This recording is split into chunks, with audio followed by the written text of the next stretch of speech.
Hello नमस्ते, मैं हूं Manisha. Welcome to RS only. और अपन करेंगे वीकली राजस्थान के करंट अफेयर्स। डायरेक्टली स्टार्ट करते हैं। आज की न्यूज एनालिटिकल बेस्ड न्यूज ज्यादा हैं। दो तीन न्यूज ही हैं जिनमें आपको फैक्ट्स याद करने हैं। पहली न्यूज, जयपुर में पिंक बस नाम की एक सर्विस स्टार्ट करने वाले हैं Jaipur city transport services limited.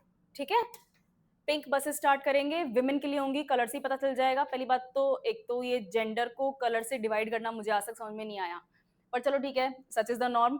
तो विमेन के लिए होगी। इसमें आपको दो चीजों का ध्यान रखना है। कौन कौन सी चीजें? एक तो ये वाला पॉइंट और एक ये वाला पॉइंट। डेडिकेटेड सीटिंग 40% सीट्स, कम से कम 40% सीटें विमेन के लिए बुक होंगी, ताकि वो एम्पावर्ड फील कर सकें, अलोन ट्रैवल कर सकें बिना किसी डर के, बिना किसी परेशानी के। ठीक है, ओके। नेक्स्ट है एनहांस सिक्योरिटी। सीसीटीवी कैमराज होंगे, गार्ड्स भी होंगे ऑन बोर्ड। और वो गार्ड्स ही प्रॉब्लमेटिक हों तो, पर ठीक है, हम कहीं तो विश्वास दिखाना पड़ेगा। ओके, कैमराज होंगे जो कि रियल टाइम मॉनिटरिंग करेंगे। ये जो सीसीटीवी कैमराज हैं ये रियल टाइम मॉनिटरिंग करेंगे और हैरेसमेंट के खिलाफ एक अच्छा स्टेप हो सकता है। गार्ड्स जो होंगे वो भी इमीडिएट रिस्पांस प्रोवाइड करेंगे। किसी भी टाइप की प्रॉब्लम है, कोई भी हैरेसमेंट है, किसी भी टाइप का कोई छेड़खानी वाली, बदतमीजी वाली हरकतें हो रही हैं, तो उनसे डील करने में आसान रहेगा। जयपुर ने ये आइडिया कहाँ से लिए हैं? गुरुग्राम में मैं तो जानती हूँ, गुरुग्राम में पिंक बसेस चलती हैं। उसके अलावा दिल्ली, मुंबई, बेंगलुरु जैसी सिटीज जो है वहां पर सेग्रीगेशन प्रैक्टिस किया जाता है कुछ कुछ जगहों पर पब्लिक ट्रांसपोर्ट में। आप अगर मुंबई कभी गए हैं, मुंबई मेट्रो में ट्रेवल करे हैं, तो एक डब्बा विमेन के लिए ही है। लोकल में भी ऐसा है। उसी तरह से दिल्ली मेट्रो में भी ऐसा है। जो पहला, जो फर्स्ट डब्बा होता है ना मेट्रो का, वो विमेन के लिए रिजर्व्ड होता है। तो इससे थोड़ा सा सेफ्टी फील होती है। वहां पर मेन नहीं आ सकते हैं, है ना। लेकिन अगर वुमेन ही चोर निकले, वुमेन ही परेशान करने लग जाए तो, बट अगेन कहीं तो आपको रुकना पड़ेगा। ओके, उसके बाद में है इसकी क्या जरूरत है, अर्बन गवर्नेंस में इसका क्या इम्पैक्ट पड़ेगा। एक तो आप ट्रस्ट इस्टेब्लिश करेंगे। महिलाएं घर से बाहर निकलेंगी, ट्रैवल कर पाएंगी बिना किसी डर के, अकेले, है ना। और ऑड टाइम्स में भी वो सेफ फील करेंगी। तो ट्रस्ट गवर्नेंस में, पब्लिक ट्रांसपोर्ट में उनका बढ़ेगा। और सिर्फ विमेन का ही नहीं, विमेन से रिलेटेड जो घर पे मेन है ना, उनका भी ट्रस्ट एनहांस होता है। इक्वालिटी प्रमोट होगी, सीधी सी बात है। विमेन घर से निकल पाएंगी, एम्पावरमेंट होगा, कुछ काम करेंगी, सेफ होंगी, तो इक्वालिटी भी स्टेब्लिश होगी। जो हम सोशल इक्वालिटी चाहते हैं, जेंडर इक्वालिटी, जेंडर पैरिटी जो चाहते हैं, वो भी अचीव होगा। ओके, उसके बाद में पॉलिसी रेलेवेंस क्या है? Social justice. आपके एग्जाम में इस टाइप के जो क्वेश्चंस होंगे ना, सोशल जस्टिस हो गया, वुमेन एम्पावरमेंट हो गया, अर्बन गवर्नेंस हो गया, ट्रांसपोर्ट रिफॉर्म्स हो गए, इनके अंदर इस पॉइंट को आप यूज कर सकते हैं। ठीक है, फर्स्ट न्यूज। सेकेंड न्यूज है Rajasthan leads India in solar energy production. ये न्यूज सरप्राइज नहीं होनी चाहिए। पिछली बार राजस्थान ने लीड नहीं किया था। राजस्थान आई थिंक बाद में कोई 5th या 6th रैंक पे था, बट इस साल राजस्थान ने टॉप किया है। कैसे और क्यों? Rajasthan is a desert state. बहुत सारा फैलो लैंड अवेलेबल है, खाली जमीन अवेलेबल है, तो फिर वहां पर रिन्यूएबल एनर्जी सोर्सेज को इस्टेब्लिश करना आसान होता है। आसान भी होता है और उसका रिजल्ट भी अच्छा आता है। I think Rajasthan is around 250 days के आसपास राजस्थान में साल में तेज धूप होती है, तो फिर सोलर आपका काम करेगा, विंड आपका काम करेगा, है ना। ये डिस्टर्ब क्यों होते हैं? ये मानसून में डिस्टर्ब होते हैं जब क्लाउड कवर होता है। ठीक है, चलो नेक्स्ट देखते हैं। इसमें देखते हैं कि राजस्थान ने कितना प्रोड्यूस किया है energy. 20,209 megawatt. It is in the four front of Nations clean energy transition. ठीक है, स्टेट का इंप्रेसिव मिक्स है। सोलर एनर्जी में हमने कितना मेगावाट क्रिएट किया है, और विंड एनर्जी में, यही दोनों है जिनमें राजस्थान एक्चुअली एक्सेल कर सकता है। टाइडल एनर्जी थोड़ी ना राजस्थान में लगा दोगे, समंदर थोड़ी है यहाँ पे, है ना। ठीक है, आगे देखते हैं स्टेट का। ठीक है, स्टेट का एक एम्बिशियस टारगेट है कि हमें 90 गीगावाट यानी कि 90,000 मेगावाट रिन्यूएबल एनर्जी प्रोड्यूस करनी है 2030 तक। ठीक है, इस ग्रोथ को स्टेट वाइड एफर्ट, अच्छा ठीक है, ये इंपॉर्टेंट नहीं है। इसमें सभी 33 डिस्ट्रिक्ट्स में ये काम चल रहा है, बहुत अच्छी बात है। सोलर हब्स में जोधपुर, बाड़मेर, जैसलमेर, बीकानेर, नागौर और पाली, यहाँ पर इनको सोलर हब बोला जा रहा है, क्योंकि सोलर प्लांट्स यहाँ पर सबसे ज्यादा हैं, सबसे ज्यादा रिजल्ट दे रहे हैं, है ना, सबसे ज्यादा एनर्जी प्रोड्यूस कर रहे हैं। प्राइवेट इन्वेस्टर्स भी बहुत अच्छा अपना रोल निभा रहे हैं। 220 नए सोलर प्रोजेक्ट्स को रिसेंटली अप्रूव भी किया गया है स्टेट में। सोलर बूम जो है वो रूरल एरिया से ज्यादा आया है। ठीक है, जहां पर 1530 मेगावाट के जो सोलर प्लांट्स हैं वो विलेजेस वगैरह में इस्टेब्लिश किए गए हैं, सेटअप किए गए हैं। राजस्थान में अकेले में 40 से भी ज्यादा सोलर पार्क्स हैं, और एशिया का सबसे बड़ा, नहीं आई थिंक यहाँ पे वर्ल्ड लिखा हुआ है, वर्ल्ड का सबसे बड़ा है। इसको एक बार मैं चेक करूंगी, आई थिंक ये एशिया का सबसे बड़ा है। भादला सोलर पार्क है जोधपुर में, ये आपको याद होना चाहिए, और इसकी कैपेसिटी है 2245 मेगावाट की। ये फैक्ट है और ये आपको याद होना चाहिए। ठीक है, चलो ये वाला भी पॉइंट आपको याद होना चाहिए, 2030 तक हमारा क्या टारगेट है ना। हाँ, राजस्थान सोलर पावर हाउस क्यों है? डेजर्ट है, हाई सोलर रेडिएशन है, मैं आपको ऑलरेडी बता चुकी हूँ ये बात। डेजर्ट है, सूखा है, यहाँ पर क्लाउड कवर नील के बराबर होता है, कुछ कुछ एरियाज में तो नील के बराबर होता है। तो जब साल भर सूरज चमकता है तो साल भर उस सूरज की रोशनी को अपन एनर्जी में यूज कर सकते हैं। ठीक है, बहुत सारी अबेंडेंट ओपन लैंड है, परफेक्ट लोकेशन है सोलर प्रोजेक्ट्स को, ग्रैंड सोलर प्रोजेक्ट्स को सेटअप करने के लिए। और ये जो नेचुरल एडवांटेज है और गवर्नमेंट की जो फॉरवर्ड थिंकिंग पॉलिसी है, अगर दोनों को जोड़ देते हैं तो अच्छा रिजल्ट आता है, जो अपन ने भी देखा। गवर्नमेंट की policy, Rajasthan renewable energy policy जो है, ठीक है, इंस्ट्रूमेंटल ग्रोथ है और प्राइवेट इन्वेस्टमेंट के बिना कुछ नहीं होगा। और देश का जो नेशनल सोलर मिशन है उसके साथ में, उसमें राजस्थान का कंट्रीब्यूशन भी अपन देख सकते हैं कि बहुत अच्छा कंट्रीब्यूशन है। और अगर इस तरह से जब हम रिन्यूएबल एनर्जी के ऊपर शिफ्ट होंगे और नॉन रिन्यूएबल यानी कि कन्वेंशनल एनर्जी को नहीं यूज करेंगे या कम यूज करेंगे, तो जो क्लाइमेट एक्शन प्लान है, जो इंडिया का क्लाइमेट चेंज के प्रति जो हमारी सेंसिटिविटी है, हम उसमें और कंट्रीब्यूट कर सकते हैं, हम ज्यादा पोल्यूशन नहीं करेंगे, है ना। तो जो जैसे इंटरनेशनल अग्रीमेंट्स हुए थे, पेरिस अग्रीमेंट वगैरह हो गया, ठीक है, इसमें हमारा एक अच्छा रोल दुनिया देख सकती है ना। हम अच्छे नंबर्स प्रोड्यूस कर सकते हैं। इसका फ्यूचर आउटलुक, इकोनॉमिक इम्पैक्ट, अब ये अंडरस्टूड है, अभी तक अपन ने न्यूज देख ली क्या क्या है। ठीक है, हम कोल के ऊपर यानी कि कन्वेंशनल सोर्सेज के ऊपर अपनी डिपेंडेंसी कम करेंगे। फॉरेन डायरेक्ट इन्वेस्टमेंट भी इसमें आएगा, सीधी सी बात है, प्राइवेट प्लेयर्स जहां पर होंगे उनको प्रॉफिट नजर आएगा, तो वहां पर एफडीआई भी होगा, एफआईआईज भी आएंगे।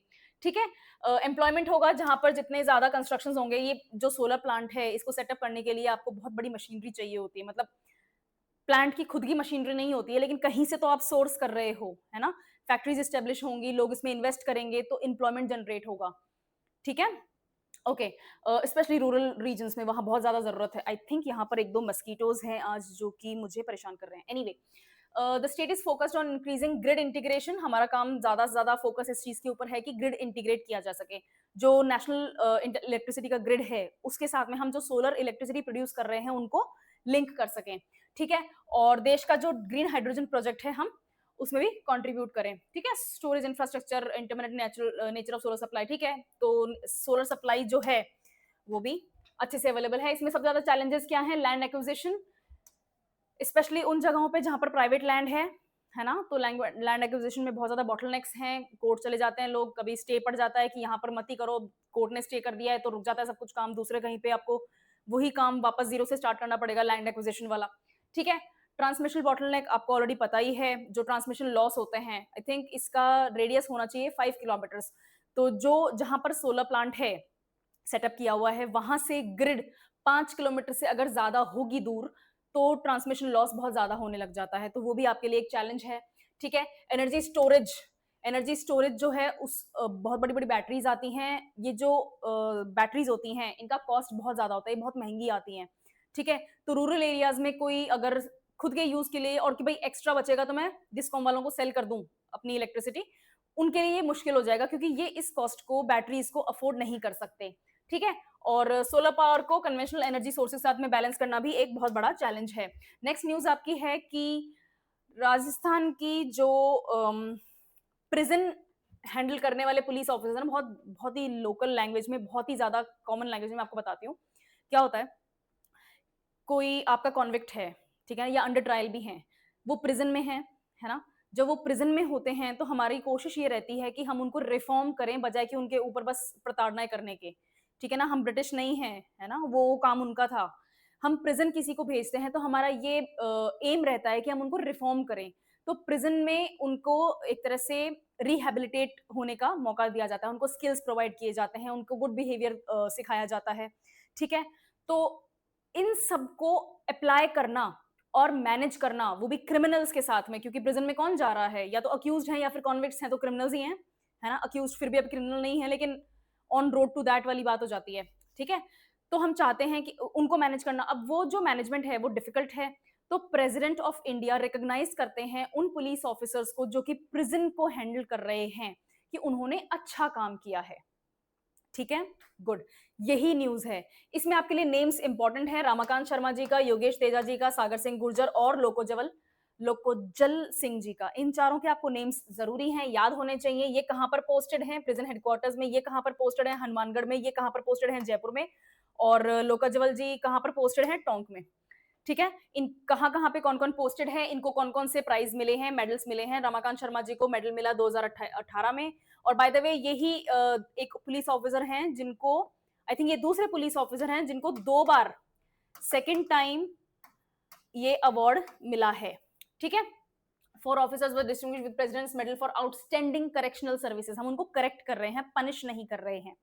ठीक है, जो कॉन्विक्ट्स हैं, जो क्रिमिनल्स हैं, जो प्रिजन में हैं, जेल्स में हैं, हम उनको करेक्ट कर रहे हैं, रिहेबिलिटेट करने की कोशिश करते हैं, उनको सोशली अवेयर करने की कोशिश करते हैं, उनको मैनर्स सिखाते हैं, सीधी सी बात, ठीक है ना, कोई ना कोई स्किल प्रोवाइड करते हैं कि वो जब प्रिजन से निकलेंगे तो वो वापस गलत रास्ता ना चुने, वो अपनी लाइफ को कुछ बेहतर बना सकें।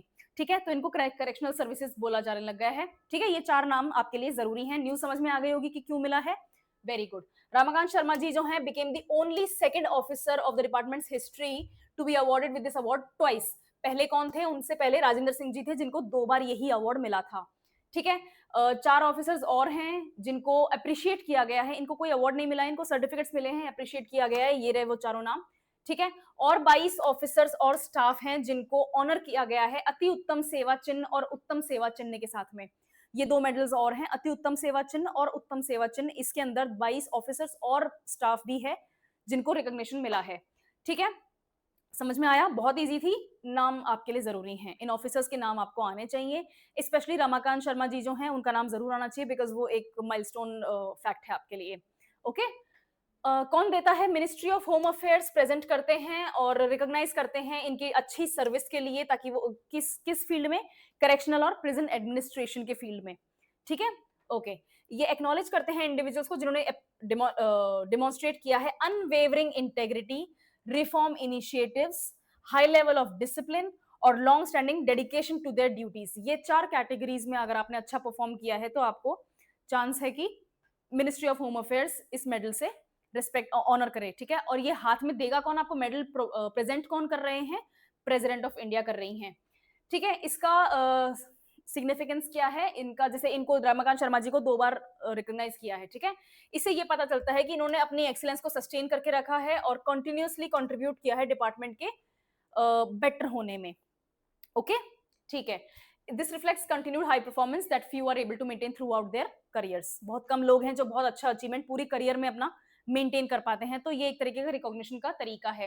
प्रिजन रिफॉर्म्स की जरूरत क्यों है? प्रिजन रिफॉर्म्स की जरूरत है क्योंकि हम पनिशमेंट की बजाय रिहैबिलिटेटिव अप्रोच यूज कर रहे हैं फॉर हाँ ठीक है, with in the prison system. ठीक है, जो प्रिजन में जो भी लोग हैं, कॉन्विक्ट्स हों चाहे अक्यूज्ड हों, हम चाहते हैं कि हम उनको पनिश ना करें, हम उनको एक तरह से रिहेबिलिटेट करने की कोशिश करें। ठीक है, हम उनको करेक्ट करें, उनके बिहेवियर में बेटरमेंट देखें।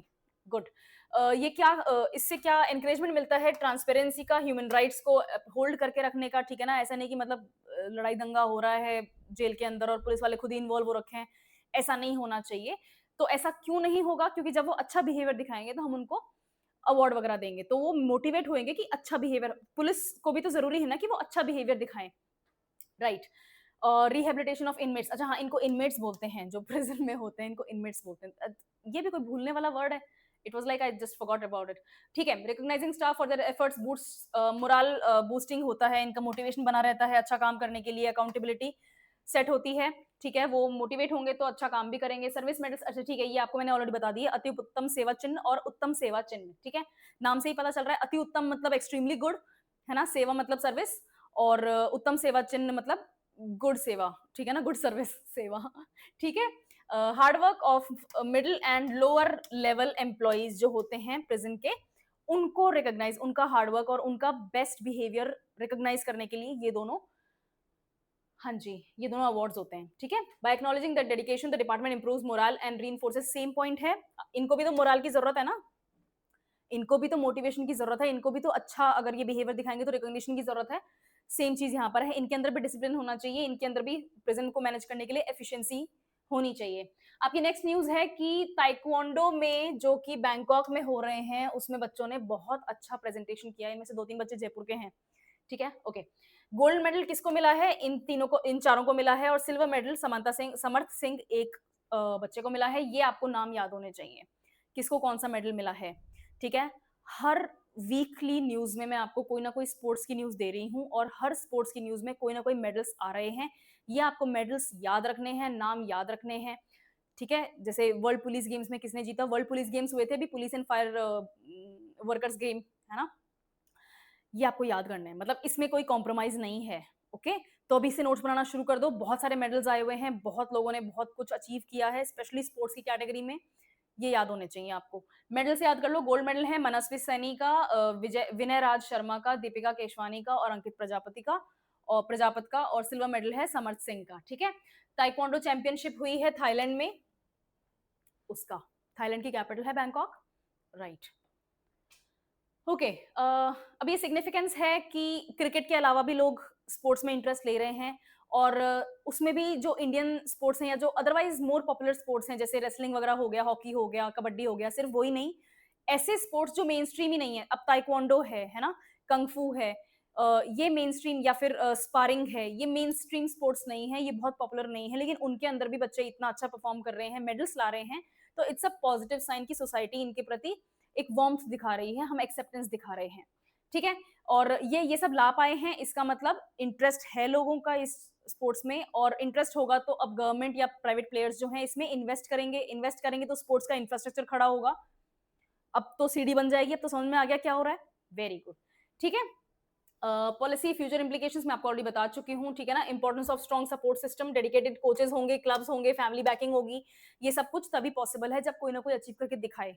ठीक है, तो बच्चों ने अचीव करके दिखाया है, तो now it sets in motion ये वाला पूरा procedure. Okay, Rajiv Gandhi rural, ठीक है, ये ओलंपिक गेम्स की इनकी बात हो रही है कि गवर्नमेंट इनिशिएटिव जो है Rajiv Gandhi rural Olympic games के, उसके प्रति लोगों में एक वार्मथ आएगी, एक्सेप्टेंस आएगी, वो चीज है। और बहुत सारे स्पोर्ट्स कोटा जो होते हैं, आपको अलग अलग एग्जाम्स मिलते हैं, अलग अलग जॉब्स में मिलते हैं, स्पोर्ट्स कोटा होता है ना, तो इन स्पोर्ट्स को भी रिकॉग्नाइज किया जा रहा है, तो ये काउंट होते हैं, है ना, गुड। दूसरे बच्चों को भी मोटिवेट करने के लिए बहुत इंपॉर्टेंट है, मेडल प्रोस्पेक्ट्स जो हैं वो इंडिया के दूसरे इंटरनेशनल गेम्स में, फ्यूचर इंटरनेशनल गेम्स में हमारा टेली बढ़ने के चांसेस बढ़ते हैं। ठीक है, ओके, फिर नेक्स्ट है, रिको इंडस्ट्रियल एरिया ने जमीन की डिमांड करी है ताकि वो कॉरिडोर्स इस्टेब्लिश कर सकें, इंडस्ट्रियल कॉरिडोर्स, कहां पर, ऑब्वियसली बात है राजस्थान में, ठीक है ना, रिको का फुल फॉर्म क्या है, Rajasthan state industrial development and investment corporation. इन्होंने सभी डिस्ट्रिक्ट कलेक्टर्स को एक सर्कुलर जारी किया है, और उस सर्कुलर में इन्होंने मांग की है, अपनी जरूरत, अपनी आवश्यकता बताई है, किस चीज के लिए, जमीन के लिए, कि हम डेवलप करना चाहते हैं इंडस्ट्रियल कॉरिडोर्स, कहां पर, नेशनल हाईवेज और एक्सप्रेसवेज के आसपास, ये अलग चीज हो जाती है। ठीक है, ऑलरेडी रिको के पास में बहुत सारा लैंड है, और रिको को और लैंड डिमांड करने का पूरा अधिकार है, वो कलेक्टर कहीं से दे सकता है, नहीं दे सकता, वो अलग बात है। ठीक है, तो इनको लैंड मिलती है कि हम वहां पर इंडस्ट्रियल एक तरह से हब बनाना चाहते हैं। ठीक है, लेकिन ये स्पेसिफिक न्यूज है कि हम हाईवेज और जो राजस्थान के अंदर से एक्सप्रेसवेज गुजर रही हैं उनके आसपास लैंड चाहिए कि वहां पर हम इंडस्ट्रियल कॉरिडोर्स बना सकें। ठीक है, न्यूज एक्सक्लूसिव हो जाती है हाईवेज और एक्सप्रेसवेज के कारण, नेशनल हाईवेज और स्टेट हाईवेज की बात नहीं हो रही है, नेशनल हाईवेज एंड एक्सप्रेसवेज। ठीक है, इंडस्ट्रियल हब जो है, ठीक है, focus is on upcoming highways, ठीक है, फोकस अपकमिंग हाईवेज के ऊपर है, लैंड अवेलेबिलिटी और फोस्टर डेवलपमेंट, ये सब पॉइंट नहीं है, काम की चीज यहाँ पर है, काम की चीज क्या है, इससे क्या मिलेगा हमें, trade route, readymade trade route मिल जाएगी, पास में से ही आपका नेशनल हाईवे गुजर रही है और एक्सप्रेसवे गुजर रही है, तो सीधी सी बात है, आपके पास में चांसेस हैं कि, चांसेस नहीं सॉरी, आपके पास में फैसिलिटी है कि आपका जो लॉजिस्टिक्स का डिस्टेंस है, ट्रैवल का जो डिस्टेंस होगा ना आपके गुड्स का, वो कम होगा तो आपकी लॉजिस्टिक्स की कॉस्ट कम हो जाएगी। ठीक है, तो एक तो आपका ट्रेड रूट आपको पास में मिल गया, दूसरा लार्ज इन्वेस्टमेंट्स आप अट्रैक्ट कर सकते हैं, रियल एस्टेट को स्ट्रेंथन कर सकते हैं और इंडस्ट्रियल सेक्टर्स को बूस्ट कर सकते हैं, जिससे आपके लोकल लेवल पे एम्प्लॉयमेंट जनरेशन भी होगा। ठीक है, गुड। इससे फास्टर लॉजिस्टिक्स मैं आपको ऑलरेडी एक्सप्लेन कर चुकी हूँ, ट्रांसपोर्टेशन कॉस्ट आपकी कम हो जाएगी, बहुत अच्छी बात है, और मार्केट की कनेक्टिविटी, डायरेक्ट हाईवे पे अगर सामान निकालोगे तो मार्केट की कनेक्टिविटी आपको मिलेगी। और कौन कौन सी इनकी बात हो रही है यहाँ पर नहीं है, इंस्पायर्ड फ्रॉम, ठीक है, ऑलरेडी गुजरात, महाराष्ट्र और हरियाणा में ये चीज ऑलरेडी रनिंग है, गुजरात के दिल्ली मुंबई कॉरिडोर के आसपास आपको मिलेंगे इस तरह के इंडस्ट्रियल सेंटर्स। ठीक है, महाराष्ट्र के मुंबई पुणे एक्सप्रेसवे के पास में मिलेंगे, और हरियाणा के गुड़गांव मानेसर, ये दिल्ली के पास में है, राइट। अब यहाँ पर एक लिस्ट है, मैं वो लिस्ट ढूंढ रही हूँ, ये रही, जयपुर जोधपुर हाँ, ये जयपुर जोधपुर कॉरिडोर पहला तो ये, फिर है बीकानेर कोटा एक्सप्रेसवे, और फिर है जयपुर और जोधपुर के आसपास पाई जाने वाली रिंग रोड्स, है ना, ये नेशनल हाईवेज से जाके जुड़ती है ना, गुड। तो इन तीनों को हाईलाइट किया गया है कि हमें इन तीनों के आसपास रिको को लैंड प्रोवाइड कर दी जाए ताकि रिको इंडस्ट्रियल कॉरिडोर्स को डेवलप कर सके। ठीक है, इससे इकोनॉमिक ग्रोथ होगी, अपन ऑलरेडी बात कर चुके हैं। गुड। प्लान कॉरिडोर जो होगा उससे एफडीआई अट्रैक्ट कर सकते हैं आप, एक्सपोर्ट्स प्रमोट कर सकते हैं अपने, और एक एमएसएमईज का इकोसिस्टम भी क्रिएट कर सकते हैं, है ना, जहां बहुत बड़ी इंडस्ट्रीज होती हैं, बहुत बड़ी बड़ी फैक्ट्रीज होती हैं, सीमेंट फैक्ट्री है, आयरन एंड स्टील है, ठीक है, शिपयार्ड बिल्डिंग वगैरह वाले हैं। आई मीन राजस्थान में तो शिपयार्ड नहीं होगा, बट समझने के लिए समझ लो, ठीक है। उनके आसपास छोटी अंसिलरी फैक्ट्रीज भी लगती हैं, ठीक है, जैसे मान लेते हैं कि टायर मैन्युफैक्चरिंग वाली है, तो आसपास नट बोल्ट वाले भी लगने लग जाएंगे। वो बहुत बड़ी इंडस्ट्रीज नहीं होती हैं, वो मतलब मीडियम सेक्टर में आते हैं, ठीक है। तो वो इंडस्ट्रीज लगने का चांस बढ़ जाता है जब आप बहुत ग्रैंड इंडस्ट्रियल लेवल पर फैक्ट्रीज को सेटअप करते हो, इसलिए ये पॉइंट यहाँ पर है, ठीक है। इनको बोलते हैं अंसिलरी इंडस्ट्रीज, है ना, वो हेल्प करते हैं दूसरी इंडस्ट्रीज को फिनिश प्रोडक्ट बनाने के लिए। गुड। एम्प्लॉयमेंट इम्पैक्ट बहुत लार्ज स्केल डायरेक्ट और इनडायरेक्ट एम्प्लॉयमेंट। इनडायरेक्ट एम्प्लॉयमेंट कौन सा हो गया जो मैंने अभी आपको बताया, और डायरेक्ट एम्प्लॉयमेंट, इनडायरेक्ट एम्प्लॉयमेंट तो ऑक्सिलरी इंडस्ट्रीज का हो गया, और डायरेक्ट एम्प्लॉयमेंट जो एक्चुअली वहां पर फैक्ट्रीज इस्टेब्लिश करने के लिए रिको लगा हुआ है, ठीक है। और रूरल अर्बन माइग्रेशन हम चाहते हैं कि कम हो जाए, तो ये सब हाईवेज, जो मेजर हाईवेज वगैरह होती हैं शहर के आसपास तो होती होती हैं, ठीक है, मतलब लेकिन वहां पर तो कोई आप इतना स्कोप ही नहीं है, इतनी लैंड ही नहीं है कि आप इंडस्ट्रियल कॉरिडोर स्टेब्लिश कर सको। तो कहां पर होगा वो कहां पर बनेगा, वो बनेगा बहुत आउटर एरियाज में, जहां पर बहुत ज्यादा स्पार्सली पॉपुलेटेड एरियाज हैं, रूरल एरियाज हैं, छोटे छोटे टाउन्स होंगे, ठीक है। तो वहां पर क्योंकि जॉब अपॉर्चुनिटीज कम है, तो लोग वहां से निकल के माइग्रेट करके शहरों में आ जाते हैं, और यहाँ पर अपन फिर शहरों में क्या फेस करते हैं, ओवर क्राउडिंग फेस करते हैं, है ना, क्या प्रॉब्लम्स है शहरों की अपन को पता ही है। इस माइग्रेशन को रोकने के लिए हम ये प्लान लेकर आए, ठीक है। इसमें चैलेंजेस, फार्मर्स और प्राइवेट लैंड होल्डर्स से उनका लैंड लेना सबसे बड़ा चैलेंज है ना, लैंड एक्विजिशन आपका सबसे बड़ा चैलेंज है। उसके बाद में पावर सप्लाई, राजस्थान में पावर सप्लाई की प्रॉब्लम है। एक तरफ तो मैं बता रही थी आपको कि बहुत ज्यादा एक्सट्रीम हाई लेवल पे अपन रिन्यूएबल एनर्जी क्रिएट कर रहे हैं, और दूसरे लेवल हाँ अभी भी बहुत गैप है। कई कई एरियाज ऐसे हैं जहाँ पर घंटों घंटों लाइट नहीं आती, और पेपर में आता है कि आज कहाँ लाइट जाएगी, ठीक है, आज भी राजस्थान में वो इलाके हैं। खैर एनीवे, तो फिर अपन को पावर सप्लाई मिलना थोड़ा प्रॉब्लमेटिक है, उसको इम्प्रूव करो, लॉजिस्टिक्स को इम्प्रूव करो, और लॉ एंड ऑर्डर थोड़ा सा अच्छा होना चाहिए। एनसीआरबी का डेटा आता है तो राजस्थानी होने के नाते मुझे थोड़ा सा अजीब सा लगता है, क्या कर रहे हैं ये अपन, बट लॉ एंड ऑर्डर को थोड़ा सा बेटर करना पड़ेगा। और फ्यूचर, ठीक है, फ्यूचर यही है कि अब इसको बेस्ट कर देंगे ना अपन, तो फिर अपन के पास में लोकेशन एडवांटेज होगी। क्यों? क्योंकि राजस्थान, गुजरात, मध्य प्रदेश, पंजाब और हरियाणा, पंजाब तो अभी फिर भी इतना ज्यादा नहीं, लेकिन हरियाणा, गुजरात और मध्य प्रदेश ये बहुत ज्यादा इंडस्ट्रियली बहुत ज्यादा डेवलप करने की कोशिश कर रहे हैं, और अब नेक्स्ट यूपी भी बहुत ज्यादा कोशिश कर रहा है, $1 ट्रिलियन इकोनॉमी बनने की कोशिश कर रहे हैं, राइट। तो ये सब, ये जो बेल्ट है, जो उल्टा सी बन रहा है ना राजस्थान के मैप का, हम इसको यूज कर सकते हैं अपने बेनिफिट के लिए, कि भाई इतना घूम फिर के मत जाओ, अपनी गाड़ियों को ले लेके, ट्रकों को ले लेके यहाँ राजस्थान से गुजर जाओ ना, प्लस हमारा भी सामान लेते हुए चल जाओ, ठीक है। Okay, that was just a joke. Okay, in corridors को हम leading industrial hub north India का बना सकते हैं, ठीक है। नेक्स्ट आपका है एक पेड़ माँ के नाम प्लांटेशन ड्राइव। एक पेड़ माँ के नाम प्लांटेशन ड्राइव प्राइम मिनिस्टर ने स्टार्ट करी थी 5 जून 2024, पिछले साल की बात है, और 4 जून से 18 अगस्त तक राजस्थान की क्या परफॉर्मेंस है वो न्यूज है। ओके, ये रैंक्स हैं, आपको रैंक्स याद होनी चाहिए, कितने सेपलिंग्स लगाए ये याद होने की जरूरत नहीं है, रैंक याद होने की जरूरत है। 3rd रैंक तक यहाँ लिखा है, UP, Rajasthan, Gujarat 3rd rank तक आ गए, 4th rank Madhya Pradesh, 5th rank Chhattisgarh, और 6th रैंक आपकी हरियाणा। ये आपको रैंक्स याद करनी पड़ेंगी, ठीक है ना। तो राजस्थान का कहां पर है, पोजीशन नंबर 2 पे है। यूपी से कंपेयर नहीं करेंगे, यूपी में 37 करोड़ के आसपास है, हम 8 करोड़ पे ही हैं, तो फर्स्ट बनना तो नियर इम्पॉसिबल हो गया है, that is not the point. Rajasthan की ये पोजीशन हमें 2 चीजों के बारे में बताती है, ठीक है। ऑब्जेक्टिव तो ओके, एक तरफ हो गया, importance of Rajasthan despite a desert prone and water scare state. हमारे यहाँ पर एक तो सूखा है, हमारे यहाँ डेजर्ट है ना, गुड, और दूसरा पानी की कमी है, फिर भी हम इतनी सैपलिंग्स लगा पाए और रैंक 2 पे पहुंच पाए। उत्तर प्रदेश में गली गली में से नदी निकलती है, ठीक है, इतना पानी है उत्तर प्रदेश में, तो Uttar Pradesh is not a competition, लेकिन राजस्थान का जो परफॉर्मेंस है that is remarkable because of this reason. Okay, और इससे क्या होगा, हम इतने पेड़ लगाएंगे तो क्या होगा, डेजर्टिफिकेशन नहीं होगा, सॉइल कंजर्वेशन कर पाएंगे हम, और एयर क्वालिटी बढ़ेगी, ठीक है, मतलब ये तो आपने बचपन में इस ज्योग्राफी में पढ़ा था, वही चीजें हैं।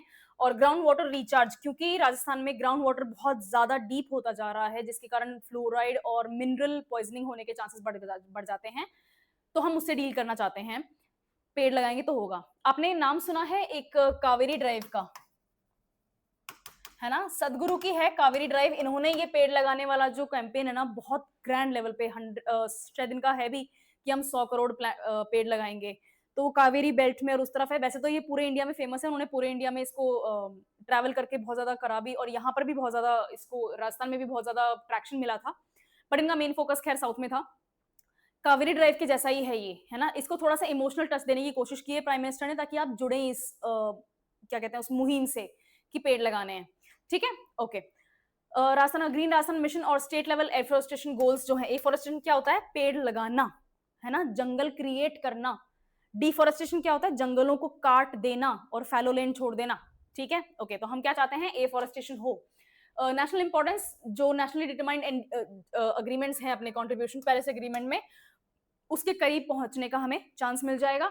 दूसरा, एसडीजी गोल नंबर 13 और SDG goal number 15 life on land, इन दोनों को हम अचीव कर सकते हैं जब हम पेड़ लगाएंगे तो। ठीक है, कार्बन सेक्वेस्ट्रेशन को अचीव, अच्छा ये कार्बन सेक्वेस्ट्रेशन क्या होता है, हवाओं में जो कार्बन मौजूद है पोल्यूशन के कारण हो रही है, जो लिविंग बींग्स ब्रीथ करते हैं तो कार्बन डाइऑक्साइड रिलीज करते हैं, राइट। तो ये जो कार्बन है ये हमारे एटमॉस्फेयर में फ्री है, इसको पेड़ हैं जो रिवर्स रेस्पिरेशन करते हैं ना, ये क्या करते हैं, फोटोसिंथेसिस करते हैं, तो कार्बन ले लेते हैं और ऑक्सीजन छोड़ते हैं, ऐसा ही तो करते हैं ना। हाँ, मतलब लास्ट मैंने तो यही पढ़ा था। ओके, तो इस कार्बन को जब पेड़ पौधे होते हैं वो एब्जॉर्ब कर लेते हैं, इसको कहते हैं कार्बन सेक्वेस्ट्रेशन। ठीक है, और ये सब ज्यादा देखने को मिलेगा आपको मार्शी लैंड्स में, जहां पर पानी होता है, पानी में घास फूस उग रखा है वो सब, है ना। और आपको समंदर में भी, समुद्र किनारे जो आसपास मैंग्रोव्स होते हैं वो बहुत बेस्ट है इस चीज के लिए, फॉरेस्ट बहुत अच्छे हैं। जो आपके जो कॉमन फार्मलैंड्स होते हैं ना, उसको काउंट नहीं किया जाता, क्योंकि खेती है, आप कल हार्वेस्ट कर लेंगे और वो कार्बन जो उन्होंने पेड़ पौधों ने स्टोर किया था वो वापस रिलीज हो जाएगा। तो ये हमारे लिए जरूरी है। दुनिया में मार्शी लैंड्स का अगर आप फैक्ट पढ़ेंगे ना, तो ये भी बहुत तेजी से रिड्यूस हो रहे हैं, which is the cause of worry. तो खैर इनका काम क्या है, कार्बन सेक्वेस्टर करना, तो फिर अगर हम पेड़ लगाएंगे तो ये अचीव कर पाएंगे, हमारी जो ग्लोबल कार्बन फुटप्रिंट है वो भी डाउन आएगी, है ना, और ग्लोबल वार्मिंग से हम डील कर सकेंगे। अच्छा ठीक है, इसमें चैलेंजिंग क्या है कि यहाँ गर्मी बहुत पड़ती है, राजस्थान में गर्मी बहुत पड़ती है ना, 50-50 डिग्री टेम्परेचर, उससे भी ज्यादा जाता है। फलौदी वगैरह हो गया, पाली वगैरह हो गया, आपका पोखरण हो गया, एक्सट्रीमली एक्सट्रीमली हॉट प्लेसेस, है ना, नागौर, चूरू, ये झुंझुनू, ये बहुत बहुत ज्यादा गर्मी पड़ती है यहाँ पे। इतनी गर्मी में जो आप पेड़ लगा रहे हैं, तो पेड़ नहीं लगा रहे हैं आप, पौधा लगा रहे हैं और कोशिश कर रहे हैं कि वो कल को पेड़ बन जाए, तो पौधा जल जाता है, झुलस जाते हैं। ठीक है, तो इनका सर्वाइवल रेट जो है वो कम है। और आपके पास में वाटरिंग, फेंसिंग और कम्युनिटी इन्वॉल्वमेंट जैसी फैसिलिटीज हर जगह अवेलेबल नहीं है। तो कई कई जगहों पे कम्युनिटी हेल्प नहीं करती है, कम्युनिटी इन्वॉल्व नहीं होती है। गांव के आसपास आप लगा तो देखो पेड़, लेकिन उनको किसी किसी ना किसी को उसकी देखभाल करनी पड़ेगी, फेंसिंग करनी पड़ेगी कि जो आवारा सांड वगैरह है या फिर कोई आवारा पशु है वो उसको तोड़ फोड़ ना पहुंचा दे, नुकसान ना पहुंचा दे। तो इसके लिए कम्युनिटी इन्वॉल्वमेंट जरूरी है, तो कम्युनिटी इन्वॉल्व नहीं होगी तो फिर क्या ही कर लोगे। ओके, तो ये आपका चैलेंज है। एक्सोटिक स्पीशीज को हमें अवॉइड करना है। एक आपने सफेदे के पेड़ देखे हैं ना, है ना, सफेदे के पेड़ जो हैं वो इन्वेजिव स्पीशीज की कैटेगरी में आते हैं। दीज आर एक्सोटिक स्पीशीज, और राजस्थान की हर हाईवे पे आपको सफेदे के पेड़ मिल जाएंगे। ये इतने बेनिफिशियल भी नहीं होते हैं, पानी भी बहुत ज्यादा यूज करते हैं। ठीक है, तो हमें अवॉइड करना है कि इस टाइप की एक्सोटिक स्पीशीज हम लगाएं। हम चाहते हैं कि जो नेटिव स्पीशीज हैं, जो ड्राउट रेजिस्टेंट स्पीशीज हैं, जो कि कैक्टाई टाइप देखने को मिलेंगे आपको, केकड़ी, सॉरी क्या नाम है उसका, खेजड़ी, नॉट केक, खेजड़ी ट्री जो है ना, बबूल हो गया, खेजड़ी हो गया, हम चाहते हैं कि जो यहाँ के नेटिव ट्रीज हैं वो लगाएं। वो फिर इससे भी फाइट कर पाएंगे, क्योंकि वो इतने रेजिलियंट होते हैं हीट को लेके कि वो मतलब जी जाते हैं, है ना। गुड। हमारी आगे क्या कोशिश है कि हम इन प्लांटेशन ड्राइव्स को लिंक करें किन से, मनरेगा से, कैंपा फंड से, और पब्लिक जो प्राइवेट कंपनीज होती हैं उनके CSR से, इनसे लिंक करना जरूरी है। कब तक सिर्फ एक कॉमन मैन ही ये सब काम करता रहेगा, गवर्नमेंट ही इनको, इनकी भी रिस्पॉन्सिबिलिटी है, स्पेशली CSR रिस्पॉन्सिबिलिटी बहुत ज्यादा जरूरी है। ओके, हम चाहते हैं कि पब्लिक प्राइवेट पार्टनरशिप हो लॉन्ग टर्म बेनिफिट्स के लिए, और सैपलिंग ग्रोथ और सर्वाइवल रेट को हम क्लोजली ट्रैक कर सकें, मॉनिटर कर सकें। ठीक है, जहां नुकसान हुआ है वहां पर वापस पेड़ लगाने की कोशिश की जाए। नेक्स्ट आपकी न्यूज है, एयरपोर्ट बन रहा है नया। कौन से टाइप का, ग्रीनफील्ड टाइप का। कहां पर बन रहा है, कोटा बूंदी के पास में। ठीक है, क्यों बन रहा है भाई, जरूरत है इसलिए बन रहा है। ओके, इस एयरपोर्ट की कॉस्ट होगी 1507 करोड़ रुपए, और एयरपोर्ट अथॉरिटी ऑफ इंडिया ने इसको ऑलरेडी मंजूरी दे दी है। ठीक है, sorry, airport authority of India का जो प्रपोजल था वो रेडी है, भारत सरकार ने इसको मंजूरी दे दी है। ठीक है, इस जगह का नाम है शंभूपुरा, जहां पर इस एयरपोर्ट को बनाया जा रहा है, और ये 20 किलोमीटर दूर है कोटा एयरपोर्ट से। ठीक है, जब कोटा में ऑलरेडी एयरपोर्ट है तो फिर ये और क्यों बनाना है, अभी बताती हूँ। ठीक है, इसमें लिखा हुआ है मैंने, ये रहा। ठीक है, वो मैं बाद में बताऊंगी आपको ग्रीनफील्ड साइट क्या होती है। यहाँ देखते हैं पहले इकोनॉमिक बूस्ट। यहाँ पर कोटा के आसपास बहुत सारी इंडस्ट्रीज हैं, और कोटा का जो एयरपोर्ट है वो बहुत हैवी कार्गो के लिए नहीं बना है। ठीक है, तो जो आसपास की इंडस्ट्रीज हैं उनके लिए एक सेपरेट, सिर्फ विंडो नहीं होनी चाहिए, उनके लिए एक सेपरेट पूरा एयरपोर्ट की जरूरत थी, तो वो यहाँ पर पूरी हो रही है। दूसरा, हाड़ौती रीजन के आसपास का जो टूरिज्म है वो इसलिए पीछे रह गया क्योंकि वहां पर कोई एयरपोर्ट फैसिलिटी नहीं है, और ट्रेन का हाल जो है वो लोगों को कम पसंद आता है। सड़कें तो मतलब बहुत ही गजब है इस वक्त तो ठीक है, तो इन सब से डील करने के लिए हम एक एयरपोर्ट प्रोवाइड कर रहे हैं, और ये हमारा एस्टिमेट है कि इससे टूरिज्म को भी बूस्ट मिलेगा, है ना। Specially Bundi fort, I am actually, मैंने शायद पहले भी किसी क्लास में बोला है, मैं बूंदी फोर्ट की एक्चुअली पर्सनली फैन हूँ। और इसलिए नहीं कि उसकी वो क्या कारीगरी है, क्या नक्काशी है, सिर्फ वही नहीं, वो आपको फोर्ट्स में मिल जाएगा, इसलिए क्योंकि उसका लोकेशन जो है वो बहुत ब्रिलियंट है ना। उसको मेंटेन नहीं किया हुआ। उसको मेंटेन क्यों नहीं किया हुआ, क्योंकि वहां लोग जाते ही नहीं है। एक तो कारण ये भी है, दूसरा कारण थोड़ा सेफ्टी वगैरह भी है, और तीसरा कारण ये है कि वो फेमस ही नहीं है ना। मैं किसी काम से ही गई हुई थी उस एरिया में, और मेरे पास एक दिन पूरा फ्री था, तो मैंने लोकल से पूछा, मैंने कहा मैं क्या करूँ यहाँ पे सारे दिन, तो उन्होंने बोला कि किले चले जाओ, और मैं किले जाके देखा, और अब आज वो मेरा favourite Qila, I think Kumbhalgarh के बाद में मैं बूंदी फोर्ट को ही प्लेस करूंगी। ठीक है, इट्स दैट गुड, है ना। उसका प्लेसमेंट जो, स्पेशली जो उसकी हिस्ट्री है ना, कभी विजिट करने का मौका मिले तो आई वुड पर्सनली सजेस्ट कि उसको जरूर विजिट करना। एनीवे, और इससे एम्प्लॉयमेंट जनरेशन भी होगा, कंस्ट्रक्शन वगैरह का एम्प्लॉयमेंट जनरेशन होता है, उसका ऑपरेशन है, ग्राउंड क्रू होएगा, इतनी सारी फ्लाइट्स आएंगी जाएंगी, और सिर्फ आएंगी जाएंगी नहीं, यहाँ पर नीचे मैनेजमेंट वालों को भी जरूरत होती है। वहां पर ऑलरेडी इंडस्ट्रियल हब बन रहा है एक, है ना, तो वहां के भी एम्प्लॉयमेंट जो होगा वो कोऑर्डिनेट कर पाएगा यहाँ के लिए।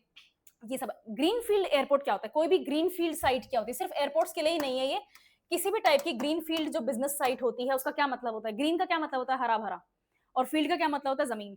तो एक ऐसी जमीन जो कि हरी भरी है, यानी कि वो प्योर जमीन है, मतलब इसको कहते भी हैं वर्जिन लैंड कहते हैं, क्यों, क्योंकि वहां पर मनुष्य ने, लोगों ने अभी तक वहां पर कोई बिजनेस स्टार्ट नहीं किया, रहना, कंस्ट्रक्शन वगैरह ये सब स्टार्ट नहीं किया, तो इट्स अ वर्जिन लैंड। उस जगह पे अगर हम जीरो से कोई काम करना स्टार्ट करते हैं, है ना, चाहे वो आप फैक्ट्री लगा रहे हो, चाहे आप कोई रेजिडेंशियल कॉम्प्लेक्स बना रहे हो, ठीक है, या फिर एयरपोर्ट बना रहे हो, ये सब क्या होती है, उस जगह को क्या बोलेंगे, ग्रीन फील्ड साइट। वहां पर पहली बार कोई काम हो रहा है। इस एयरपोर्ट के बनने के बाद में वहां पर बहुत सारी ऐसी इंडस्ट्रीज सेटअप हो जाएंगी। सबसे बड़ी बात तो होटल्स आएंगे वहां पे, है ना।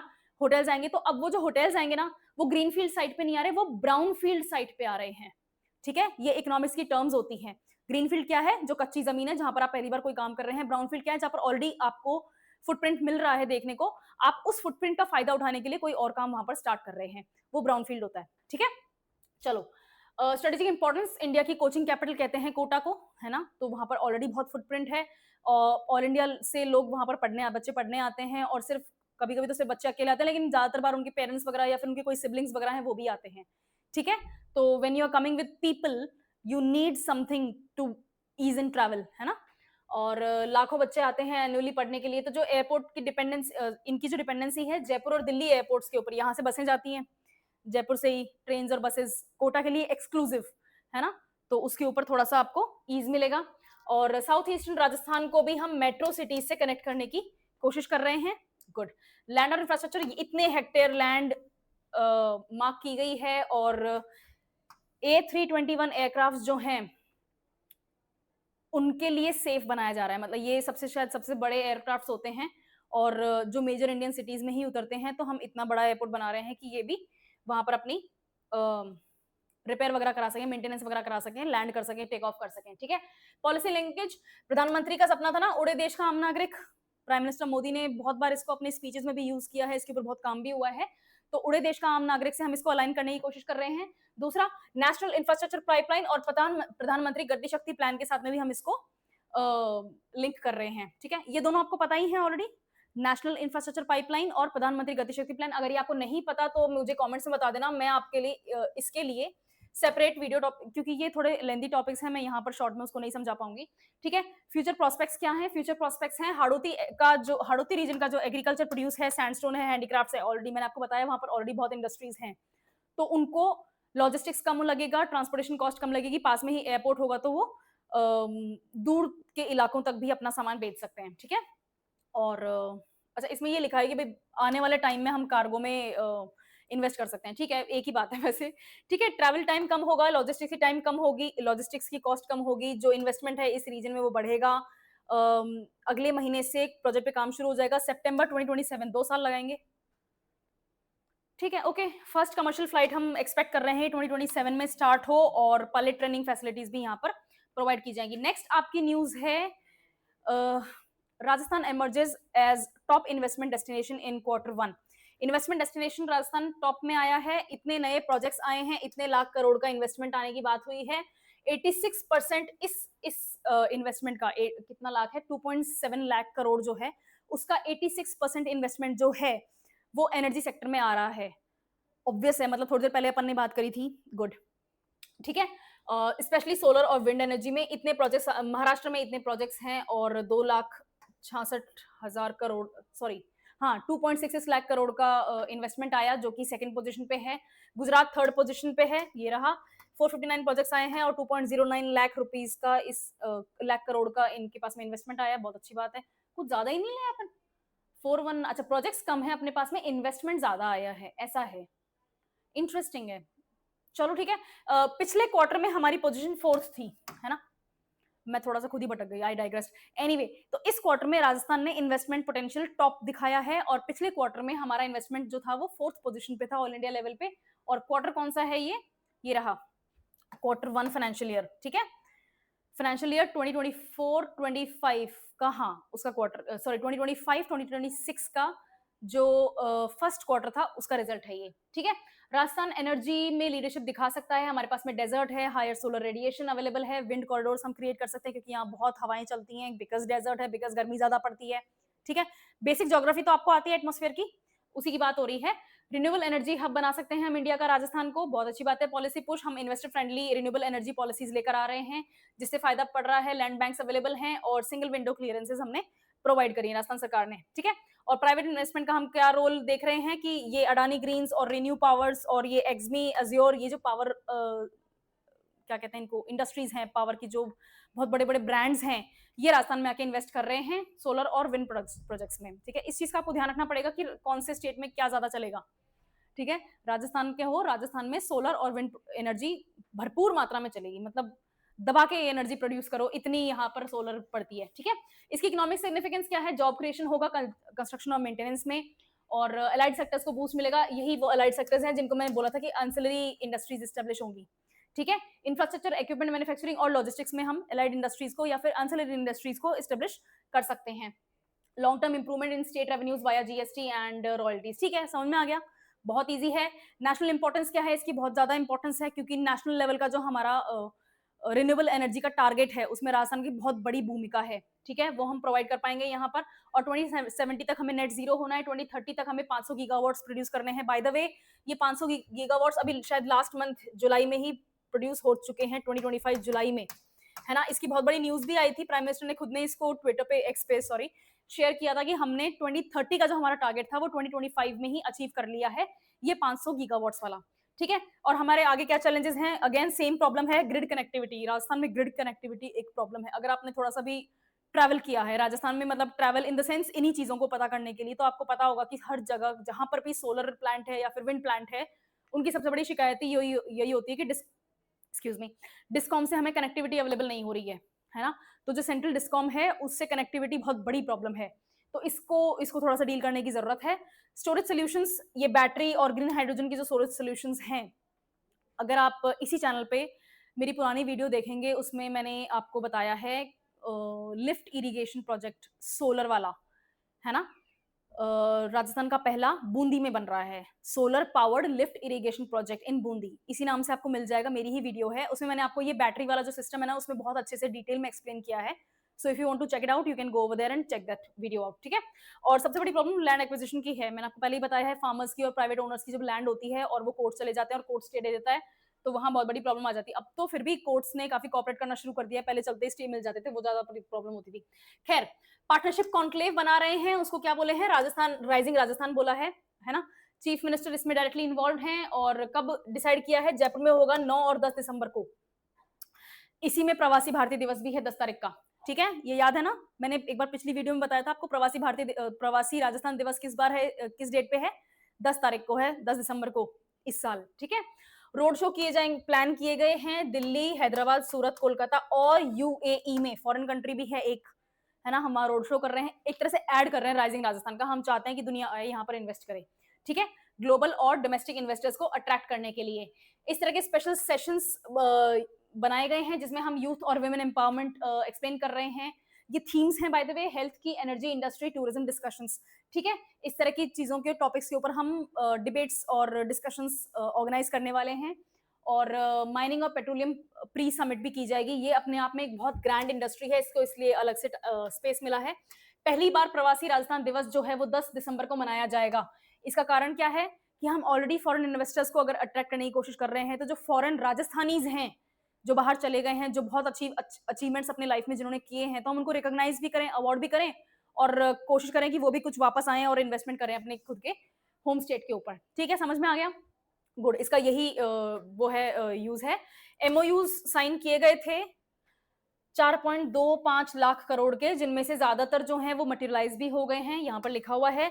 और out of 35 lakh crore proposals, 26 lakh crore जो है वो एनर्जी से आ रहे हैं। मैं आपको फिर से बता दूं, राजस्थान में सबसे ज्यादा इन्वेस्टमेंट या तो माइनिंग में होगा या फिर एनर्जी में होगा, ठीक है। ये दोनों ही राजस्थान की बैकबोन है, बहुत ध्यान रखना इन दोनों पॉइंट्स का, ओके।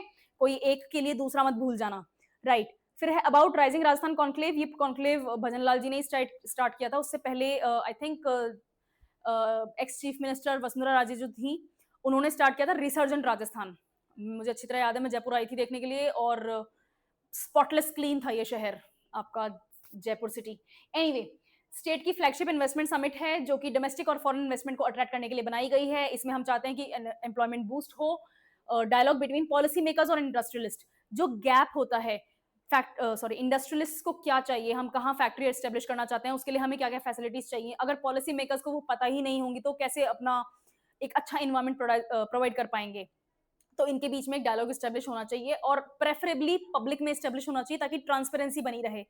वो चीज यहाँ पर है, ठीक है। 2 दिन क्यों रखे हैं? 2 दिन इसलिए रखे हैं ताकि 2 दिन बाय द वे कम होते हैं, है ना, लेकिन क्यों रखे हैं? ताकि फोकस्ड सेशंस हो सके। कॉस्ट इफेक्टिवनेस, बहुत ज्यादा पैसा लगता है सरकार का इन चीजों में, तो हम थोड़ा पैसा भी बचाना चाहते हैं, बिकॉज राजस्थान है, हमारे पास में इतने ज्यादा टैक्स कलेक्शन नहीं होता है। नंबर्स पे नहीं जाएंगे हम, ओके चलो। और इंटरनेशनल इन्वेस्टर्स को का इंटरेस्ट हम बनाए रखना चाहते हैं। यूनिक एक हफ्ते तक बस चला जा रहा है, शाम को पार्टीज हो रही हैं, डिनर गेट टुगेदर्स हो रहे हैं, वो सब नहीं, हमें डायरेक्ट मीटिंग करनी है, बात करनी है और अपने अपने घर जाना है, ओके ठीक है। ग्लोबल आउटरीच, क्योंकि हम यूएई में भी कर रहे हैं इस तरह के रोड शोज और समिट्स, मीटिंग्स कर रहे हैं, एडवर्टाइजमेंट्स कर रहे हैं, तो हम चाहते हैं कि ग्लोबली इसको पॉपुलर करा जा सके और लोगों के लिए राजस्थान का इन्वेस्टमेंट एक मेन स्ट्रीम कॉन्वर्जेशन का पॉइंट बन सके, ठीक है। इससे सॉफ्ट पावर भी बढ़ती है, ये तो आपको बताइए, मैंने आपको बहुत बार क्लासेस में बताया कि सॉफ्ट डिप्लोमेसी कैसे होती है, ओके। एम्प्लॉयमेंट फोकस इस यही है, जो भी है यही करना चाहते हैं, सब एम्प्लॉयमेंट ही देना चाहते हैं, ठीक है, ओके। प्रवासी राजस्थान डे मैं आपको ऑलरेडी एक्सप्लेन कर चुकी हूँ। डायस्पोरा का रेस्पेक्ट और डायस्पोरा से कनेक्ट रहना बहुत इंपॉर्टेंट है, और उनको हम यहाँ पर रिकॉग्नाइज करेंगे कि आपने बहुत अच्छा काम किया है, बाहर जाके आप अच्छी जॉब पे हैं, आपने रिकॉग्नाइज किया है, राजस्थान को पॉपुलर करा है, इंडिया की हेल्प करी है, रेमिटेंसेस भी आपके कारण बहुत आते हैं, तो हम उनको रिवॉर्ड कर रहे हैं और उनसे कनेक्ट करके हम उनको थोड़ा सा होम सिक भी फील कराना चाहते हैं कि वो यहाँ पर आकर थोड़ा सा इन्वेस्टमेंट बनाए रखें, थोड़ा सा कनेक्शंस बनाए रखें, ओके। और इन्वेस्टमेंट परफॉर्मेंसेस जो है एनर्जी सेक्टर में सबसे ज्यादा आया है, सोलर और विंड, बता चुकी हूँ मैं आपको, क्योंकि राजस्थान के पास में एक नेचुरल एडवांटेज है, हमारे यहाँ पे सूखा पड़ता है तो सूखे का कुछ तो यूज करो, है ना। चलो नेक्स्ट है लैंग्वेज लैब बनाई जाएगी राजस्थान के अंदर, जिसके अंदर आपको फ्रेंच, स्पेनिश और कौन कौन सी लैंग्वेजेस हैं।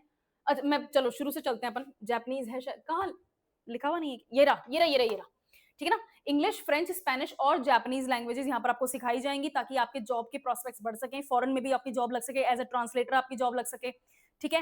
जैसे इनमें से फ्रेंच, स्पेनिश, इटालियन और रशियन मुझे आती है, रशियन तो चलो मैं सीख रही हूँ अभी, बट ये लैंग्वेजेस मुझे आती हैं apart from English and Hindi, ठीक है। और एक Indian language, I was personally inclined towards learning Tamil, but मुझे कोई बहुत अच्छा तमिल का टीचर मिल नहीं रहा है, तो Tamil is on a backdrop right now, पर कोई बात नहीं। तो इस तरह की आपको लैंग्वेजेस आती है ना, तो आपके लिए बहुत ज्यादा जॉब्स के एवेन्यूज ओपन हो जाते हैं, आप बाहर जाके भी एज ए ट्रांसलेटर जॉब कर सकते हैं, गवर्नमेंट के लिए भी ट्रांसलेटर अपॉइंट होते हैं, है ना। प्राइम मिनिस्टर जहां भी जाते हैं अपने 2 ट्रांसलेटर्स लेकर जाते हैं, ठीक है ना। एक तो मैडम है जो हमेशा बहुत सुंदर सुंदर साड़ियां पहनती हैं, ठीक है, तो वो ट्रांसलेटर जो हैं वो लैंग्वेजेस सीखते हैं तभी तो आते हैं ना उनको। गुड। ये English and foreign language university Rajasthan में इस्टेब्लिश की जा रही है। इसमें बहुत सारी लैंग्वेजेस सिखाई जाएंगी। शुरुआत इन 4 लैंग्वेजेस से की जा रही है और union ministry of human resource development के साथ में ये काम मिलके हो रहा है। एमएचआरडी के साथ में हो रहा है। एमएचआरडी का काम है एजुकेशन डिपार्टमेंट देखना। गुड। ठीक है। और क्यों कर रहे हैं ऐसा? ताकि हम कम्युनिकेशन स्किल्स को बढ़ा सकें, ग्लोबल एक्सपोजर मिल सके स्टूडेंट्स को, और जो स्टूडेंट्स और यूथ हैं इनको एम्प्लॉयबल बना सकें। ठीक है ना? सबको डॉक्टर इंजीनियर या एमबीए नहीं करनी होती है, कुछ एक को लैंग्वेजेस भी सीखनी होती है। लिंग्विस्ट होते हैं ये। ठीक है ना? इनको क्या कहते हैं? लिंग्विस्ट्स। मुझे क्या बोलोगे आप लोग? लिंग्विस्ट। ठीक है ना? चलो नेक्स्ट देखते हैं। ये जो यूनिवर्सिटी है मिनिस्ट्री ऑफ एजुकेशन के अंडर में है। ठीक है। लिंग्विस्टिक और लिटरेरी स्टडीज के लिए करा जा रहा है इसको काम। ठीक है। ओके। लैंग्वेज लैब्स में आपको ये सारी लैंग्वेजेस, स्पेशलाइज्ड लैंग्वेजेस सिखाई जाएंगी। ऑडियो विजुअल इक्विपमेंट होंगे, इंटरैक्टिव होगी, यानी कि जो टिपिकल उस लैंग्वेज के नेटिव स्पीकर्स हैं। ठीक है ना? जैसे मुझे याद है जब मैंने डॉइश सीखने की कोशिश की थी, जर्मन सीखने की कोशिश की थी, तो जो वहां पर नेटिव जर्मन्स होते थे उनसे बातचीत कराते थे, सो दैट मैं उनका प्रोनाउंसिएशन सीख सकूं, किस वर्ड को कैसे बोलते हैं, है ना? और प्रोनाउंसिएशन ही नहीं, किस वर्ड के ऊपर कैसा स्ट्रेस दिया जाता है, किस तरह के इमोशंस को कौन से वर्ड सपोर्ट करते हैं, सेंटेंस स्ट्रक्चर सुनने में कैसा होता है, वो बहुत इंपॉर्टेंट है। तो इस तरह से आप इंटरैक्टिव बना सकते हैं और डिजिटल फैसिलिटीज प्रोवाइड कर सकते हैं लैंग्वेजेस को ईजी करने के लिए। ओके।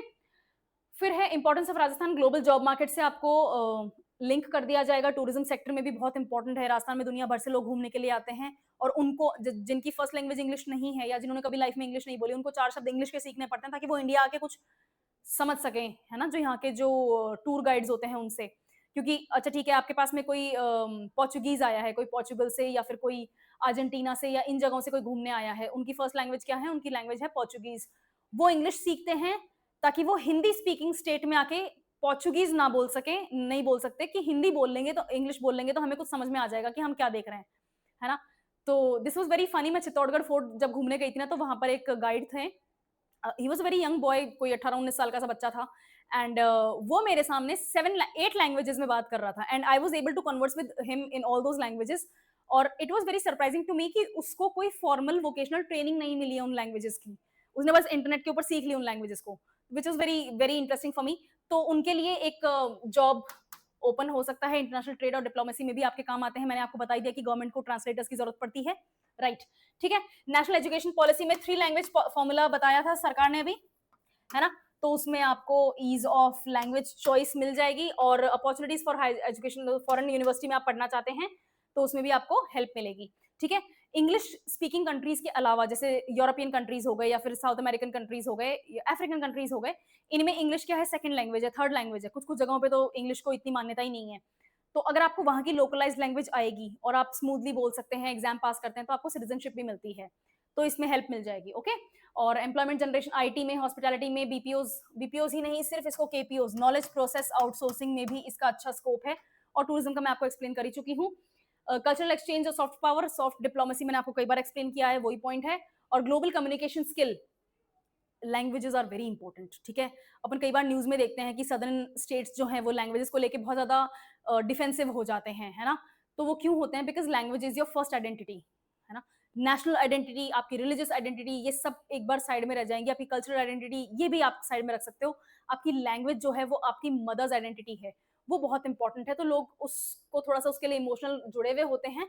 तो ग्लोबल कम्युनिकेशन स्किल्स आप बढ़ा सकते हैं, क्योंकि आपके लिए कोई और अपनी लैंग्वेज चेंज कर दे थोड़ा मुश्किल हो रहा है। ठीक है ना? India is a developing country, हमारे लिए दुनिया लैंग्वेज चेंज नहीं कर रही है, हमें दुनिया के लिए लैंग्वेज चेंज करनी पड़ी, वो वाली चीज है।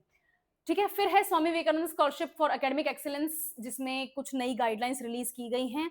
और ईमानदारी से बता रही हूँ, ये वाली न्यूज बहुत बोरिंग है। जब मैं इसको पढ़ रही थी ना, तो मेरे को इतनी बोरिंग लग रही थी ये न्यूज, क्योंकि इसमें गाइडलाइंस में ना कुछ खास चेंज हुआ नहीं है, कुछ सीट्स का और कुछ कोटा का ही डिफरेंस आया है। पर ठीक है, कोई बात नहीं, इफ इट्स अ न्यूज तो देखते हैं। हायर एजुकेशन डिपार्टमेंट ने कुछ गाइडलाइंस रिवाइज करी हैं स्वामी विवेकानंदा स्कॉलरशिप में। ठीक है। और कौन सी टाइप की स्कॉलरशिप है? एकेडमिक एक्सीलेंस 2025-26 में नई गाइडलाइंस जो आई हैं वो देख लेते हैं अपन। पहले यहाँ पर 300 सीटें हुआ करती थी, अब 150 सीटें हैं यहाँ के लिए। ठीक है ना? फॉरेन यूनिवर्सिटीज के लिए, और यहाँ के लिए नेशनल यूनिवर्सिटीज के लिए पहले 200 सीटें थी और अब बढ़ा के 350 सीटें कर दी हैं। पहला तो आपका गाइडलाइन ये है। दूसरा, कुछ कंडीशंस जो हैं उनको कंपलसरी कर दिया है डिपार्टमेंट ने। जैसे जो जॉब्स बेनिफिशियरीज हैं जिनको इस स्कॉलरशिप का फायदा मिला है या फिर जिनको ये स्कॉलरशिप अवार्ड की गई है, उनकी पहली चॉइस राजस्थान में ही जॉब ढूंढना होना चाहिए और कोर्स कंप्लीट होने के बाद में, ठीक है। और जो प्रोजेक्ट रिपोर्ट्स स्टूडेंट्स प्रिपेयर करेंगे, उन प्रोजेक्ट रिपोर्ट्स को स्टेट स्कीम्स में अलाइन किया जाएगा और उनका एक एक्स्ट्रा काम होगा कि अब आप सजेस्ट करो कि हम इसमें और क्या बेटर कर सकते हैं, जो स्टेट की स्कीम है उसमें हम क्या बेटर कर सकते हैं। तीसरा इसमें गाइडलाइन में चेंज आया कि इंजीनियरिंग स्टूडेंट्स को टेक्निकल सपोर्ट प्रोवाइड किया जाएगा ड्यूरिंग स्टडी पीरियड, ठीक है ना। जो वो पढ़ाई का जो उनके साल लगा रहे हैं वो इंजीनियरिंग करने में, उनको हम टेक्निकल सपोर्ट प्रोवाइड करेंगे, यानी कि टेक्निकल वोकेशनल ट्रेनिंग देंगे, ठीक है। सिर्फ किताब पढ़ के एग्जाम पास नहीं करना है। और चौथा इसमें है scholars must share research papers project reports, state government के साथ में आपको अपनी रिसर्च जरूर शेयर करनी है, दिस इज अ कंपल्शन। फिर नेक्स्ट है अटेंडेंस आपकी कंपलसरी होगी, ऑनलाइन क्लासेस हैं, 100% अटेंडेंस आपकी होनी चाहिए। इसमें कुछ लीवे है, कितने मेडिकल डेज आपको ऑफ मिलेंगे वो अभी तक कंसेंसस बना नहीं है, डिसाइड नहीं हुआ है, इसलिए मैंने यहाँ नहीं मेंशन किया है। बेनिफिशियरीज को स्कीम को प्रमोट करना है, इस स्कीम को बेनिफिशियरीज को प्रमोट करना है। जब आपका बोर्ड ही हैंग हो जाए तो क्या करा ठीक है। Beneficiaries must promote the scheme and must provide online guidance to needy students, ठीक है। तो ये काम बेनिफिशियरीज को दे दिया है। पहले ये काम स्टेट का हुआ करता था कि स्टेट गवर्नमेंट लोगों को बताएगी अपनी स्कीम के बारे में और उसका एडवर्टाइजमेंट करेगी। अब जिनको ये स्कॉलरशिप मिल गई है बेनिफिशियरीज, उनको ये काम करना है, ठीक है। ठीक है, ये कब लॉन्च हुई थी? 2021-22 में लॉन्च हुई थी, मेरिटोरियस स्टूडेंट्स ऑफ राजस्थान को अवार्ड करने के लिए, ठीक है। उनको बाहर पढ़ाने के लिए या फिर इंडिया के टॉप इंस्टीट्यूट्स में उनको पढ़ाने के लिए। क्या सीट एलोकेशन ट्रेंड था, ये आपके लिए जरूरी नहीं है, ये ट्रेंड बदलते रहते हैं, कभी सीट्स अवेलेबल होती हैं ज्यादा, कभी कम हो जाती हैं। अब उसको जरूर स्ट्रिक्टली इंप्लीमेंट कर दिया गया है। और इससे क्या पता चलता है कि हम चाहते हैं कि डोमेस्टिक एजुकेशन जो है उसको थोड़ा सा स्ट्रेंथन किया जाए, हमारे सारे बच्चे बाहर ना चले जाएं पढ़ने के लिए, क्योंकि जब पढ़ने के लिए बाहर चले जाते हो ना, तो वहीं जाके रह के वहीं जाके जॉब करते हो और वहीं कमाते हो और वहीं टैक्स भरते हो, वापस यहाँ नहीं आते हो। तो स्टेट गवर्नमेंट खर्चा भी करे तुम्हें पढ़ाने के लिए, चाहे बाहर ही भेजना पड़े और तुम बाहर ही रह जाओ, हमें कोई रिटर्न ही नहीं मिला, ठीक है। तो उसके लिए है, उस प्रॉब्लम से डील करने के लिए है ये, ठीक है। पॉलिसी रैशनल, इसको क्यों जस्टिफाई किया जा रहा है, क्या रीजंस हैं कि ये गाइडलाइंस चेंज हुई हैं? रिटेन एकेडमिक टैलेंट, जैसा मैंने अभी आपको बताया, हम नहीं चाहते कि ज्यादातर लोग बाहर चले जाएं, ज्यादातर बच्चे बाहर चले जाएं या बाहर ही रह जाएं, ठीक है। हम चाहते हैं कि हमारा जो टैलेंट है, जिसको हम स्कॉलरशिप दे रहे हैं, इसका मतलब वो टैलेंट तो है उसमें, तो हम चाहते हैं कि हमारा टैलेंट यहाँ हमारे पास ही रह के हमारे लिए कुछ करे, ठीक है। स्टेट को, कंट्री को कुछ बेनिफिट मिले उस टैलेंट से। और ब्रेन ड्रेन को रिड्यूस करना है हमें, न्यू एजुकेशन पॉलिसी 2020 का फोकस, ठीक है। ये सब आप समझ गए हैं, गुड। राजस्थान की क्या इंपॉर्टेंस है? कैपेसिटी बिल्डिंग जो यूथ में है उसको ग्लोबल स्टैंडर्ड्स के साथ में अलाइन करना है, ठीक है। नॉलेज ट्रांसफर अच्छा हो, direct contribution to state governance research on industries, वो बोला था कि रिसर्च पेपर जो होंगे, आपके प्रोजेक्ट्स होंगे, वो आपको स्टेट गवर्नमेंट के साथ में शेयर करने ही हैं, ठीक है। वो पॉइंट ये है यहाँ पे, ओके। तो आपका डायरेक्ट कंट्रीब्यूशन स्टेट के डेवलपमेंट में, स्टेट की गवर्नेंस में आपका डायरेक्ट कंट्रीब्यूशन होगा। और इंक्लूसिव ग्रोथ होगी by mandating scholars to help each other, and जो दूसरे एस्पिरेंट्स हैं, भाई ठीक है मुझे तो स्कॉलरशिप मिल गई, लेकिन अब अगले साल किसी को तो मिलनी है, तो मुझे पता चल जाएगा कि भाई कौन इंटेलिजेंट है, कौन स्मार्ट है, इस चीज को स्कॉलरशिप कौन जीत सकता है, तो मैं उसको ग्रूम करूं, मैं उसको एक तरह से हेल्प करूं, है ना, एस्पिरेंट्स को, कि ऐसे ऐसे पढ़ाई करनी है और ये बुक्स रेफर करनी है और इतनी मेहनत करनी है, ये तुम्हारे पास में स्किल्स होने चाहिए, और फिर वो बेनिफिशियरी बन जाएंगे, उनको स्कॉलरशिप मिल जाएगी, फिर वो उस स्कॉलरशिप के एडवर्टाइजमेंट करने लग जाएंगे, जैसा कि पिछले वाले गाइडलाइंस में लिखा हुआ था। तो ये यहाँ पर है ये पॉइंट, ओके। फ्यूचर आउटलुक क्या है? हम चाहते हैं कि हमारे बच्चों को फॉरेन एक्सपोजर भी मिले, लेकिन डोमेस्टिक एजुकेशन इंस्टीट्यूट्स जो हैं उनको भी मजबूती मिले, ठीक है। और नॉलेज इकोसिस्टम प्रोवाइड करना चाहते हैं यूनी की पढ़ाई करने के लिए। बच्चे जयपुर क्यों ना आए पढ़ाई करने के लिए, उदयपुर क्यों ना आए पढ़ाई करने के लिए? बच्चे क्यों जा रहे हैं बंबई वगैरह, कोलकाता में एजुकेशन है क्या? चेन्नई जा रहे हैं, बैंगलोर जा रहे हैं, हैदराबाद जा रहे हैं, दिल्ली जा रहे हैं, और नहीं तो चंडीगढ़ जा रहे हैं। तो या तुम यही कर लो, तो वो यहाँ करेंगे कैसे जब यहाँ कुछ होगा ही नहीं? तो उसके लिए है, ठीक है। तो आज की न्यूज कंप्लीट हो गई है, और आई थिंक 1 घंटा हो गया, 54 मिनट्स से भी ऊपर हो गए हैं। तो न्यूज अच्छी थी, मैंने कहा था आपको कि आज ज्यादातर फैक्ट्स की न्यूज नहीं है, 2-3 फैक्ट्स ही थे आज, ज्यादातर तो समझने की न्यूज थी। गुड सेशन, नेक्स्ट सैटरडे को मिलते हैं नेक्स्ट वीक की सारी करंट अफेयर्स के साथ में। बाय।